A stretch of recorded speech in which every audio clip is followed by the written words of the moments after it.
Hello and welcome to a really short class I've put together for you, which is all about the difference between a Cobra and upward facing dog and how you can transition between the two, a couple of different variations. I hope you enjoy it. So getting started then with our Sun Salutations, or just the first bit of a Sun Salutations to start with, we'll inhale the arms up. Exhale, bringing the hands to heart center through the midline, bending over towards the mat, keeping those feet really active, legs really active. So can you pull up through the thighs, abdominals, lower ribs? Staying in your forward fold for a few moments in this very active pose. No floppy, passive, very, very active. Inhale, halfway lift. And then you're going to step back, bring the left foot back, stepping back to find your plank pose. And in your plank pose, we're just going to take a moment just to correct ourselves. So can we bring the wrists a little bit more underneath our shoulders? Can we just check that we are kind of not super far forward on our plank? We've kind of got our heels pressing away. One of the things we see with this is that these shoulders collapsing. So see if you can really press away with the hands, really elevate the shoulders up. Always the option in this position to bring those knees down. But we're looking really to strongly press away. And then from here, you've got a couple of options. So we can work with what we were doing last time, which is rock forward onto your tiptoes, bring the knees down. And then from here, keeping the abdominals super sucked in, the bum really engaged, just doing a little mini kind of press up. So like our little version of chaturanga, but making sure that the elbows don't splay out like a push up, they're coming backwards. So even if it's a little movement, you can just work here, a little press, do a couple of those. And then from here, keeping again those elbows sucked in, tummy engaged, we can just roll ourselves down and then come up into a little baby cobra. So baby cobra is when we can raise the hands off the ground. There's nothing support. We're just using our back muscles to raise ourselves up. That is option one for any kind of back bend. You typically would need to roll yourself down to come through some sort of roll through transition.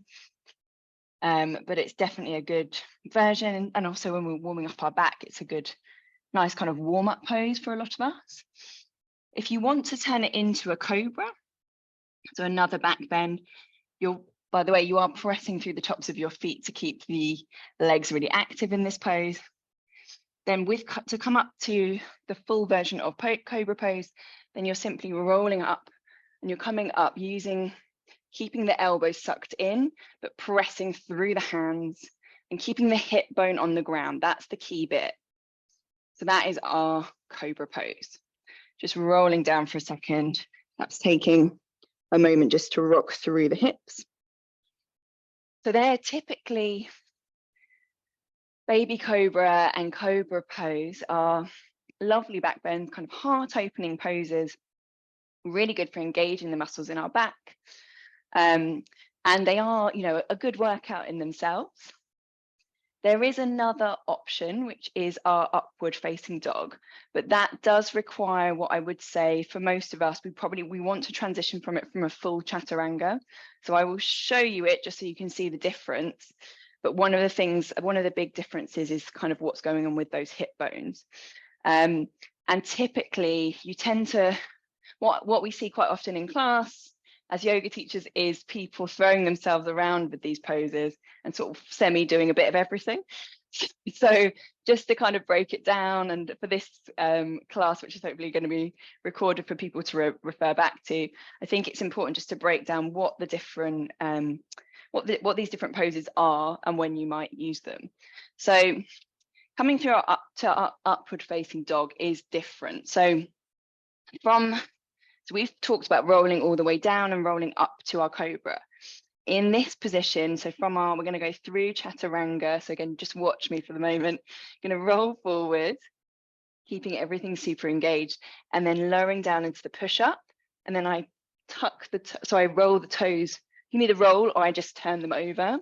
And then we're coming into our upward facing dog. When my thighs are on the ground, I'm pressing away with my hands. The whole of my legs are up and off the floor. I'm in quite a large back bend, right? But the trick is that my hips are nowhere near the earth. The whole of my legs are pretty much up, and then pricking the feet back up, pressing myself back. Whereas in your Cobra position, you've got the hip bone on the ground. And typically what people tend to want to do is somewhere in between the two, when you're kind of in this bit where you're on your knees and you've got your hip bone up, and that's kind of in between the two. It can be quite strenuous on the back. So we'd always recommend, or the general recommendation is, come to your Cobra, keep the hip bone on the floor, elbows a bit further bent, or to come through and find that upward facing dog, but you probably need to come at it from your chaturanga pose, if that makes sense.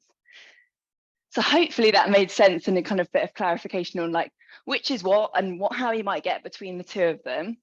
So what I thought we'd do now is just work through. So from our plank position, you've got a few different options then. So I'd like you to take your choice of transition to your choice of back bend. So I think for most of us, that will probably be to some version of Cobra. But if you want to give, and if you're confident with your chaturanga and you've been practicing it, then absolutely try your upward facing dog.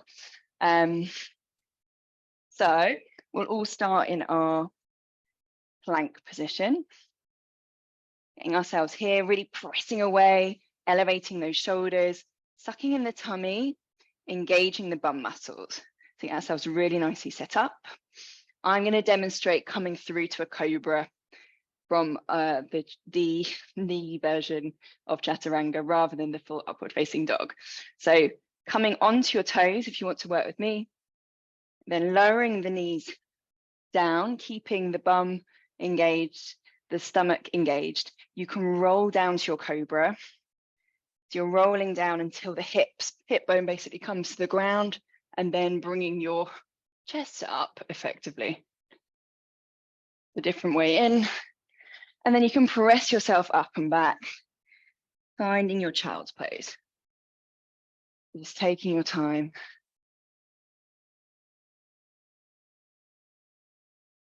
Working yourself here just to take a couple of breaths. Perhaps taking a big deep breath in through the nose and a big sigh out through the mouth. Maybe one more of those, inhaling through the nose and big sigh out through the mouth. So I hope you enjoyed that really short video, just breaking it down and hopefully giving you some options to keep working on your strength in class. If you'd like to join me in the class, then check out my timetable below.